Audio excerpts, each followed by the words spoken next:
భక్తులారా, అందరికీ నమస్కారం. శ్రీమహావిష్ణువు దశావతారాలలో 6వ అవతారమైన పరశురాముడు గురించి తెలుసుకుందాం. పరశురాముడు ఒక ఆవేశావతారం, అంటే భగవంతుని కోపాన్ని ప్రతిబింబించే అవతారం. వైశాఖశుద్ధ తదియనాడు ఆయన అవతరించారని స్కాందపురాణం చెబుతుంది. జననం మరియు బాల్యం.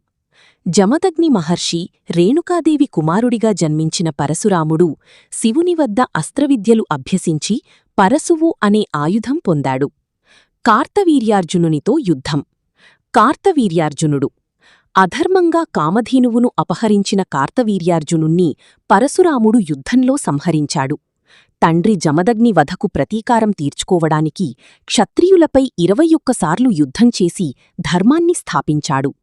రామాయణంలో పరశురాముడు. శ్రీరాముడు సీత స్వయంవరంలో శివధనుస్సును విరిచిన రాముడిపై పరశురాముడు కోపంతో యుద్ధానికి సిద్ధమయ్యాడు. కాని రాముని పరాక్రమం చూసి తన తపస్సు కోసం మహేంద్రగిరికి వెళ్ళిపోయాడు. మహాభారతంలో గురువు. పరశురాముడు మహాభారతంలో గొప్ప గురువు కూడా. భీష్ముడు, కర్ణుడు, ద్రోణాచార్యుడు ఈ మహావీరులకు అస్త్రవిద్యలను బోధించాడు.